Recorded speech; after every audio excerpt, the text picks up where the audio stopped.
One of the world's great cities is under siege by Mother Nature. That city is Beijing.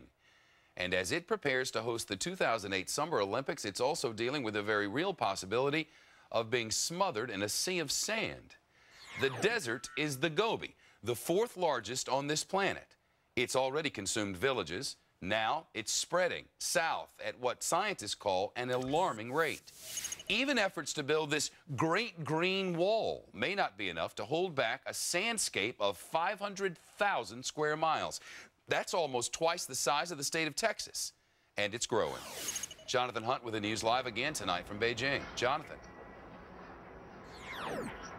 Shep, behind me is Tiananmen Square, and it is not too fanciful to say that within decades it could be covered by the sands of the Gobi Desert. We traveled just an hour north of Beijing to witness firsthand one of the most urgent environmental crises China is now facing.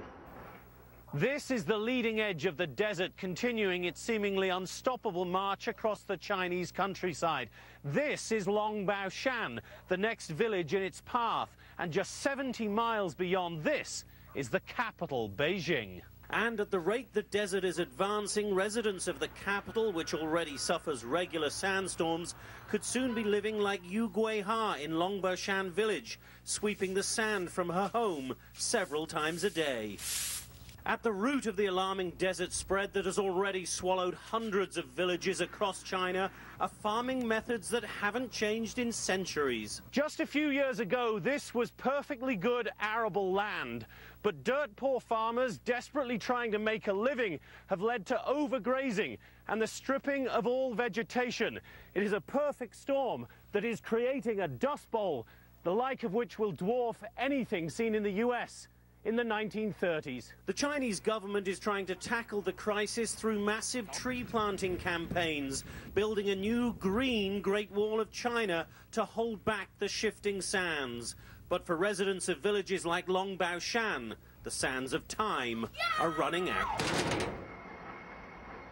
And Shep, tomorrow on the Fox Report in our series from China, we'll tell you how Beijing plans to change the weather during the Olympics. They say they can stop the rain. Plus, what do you get if you cross a Fox Report correspondent with the Chinese national symbol? The sex lives of pandas, of course. We'll tackle that delicate subject in the Fox Report on Thursday. Shep? Can't wait, Jonathan.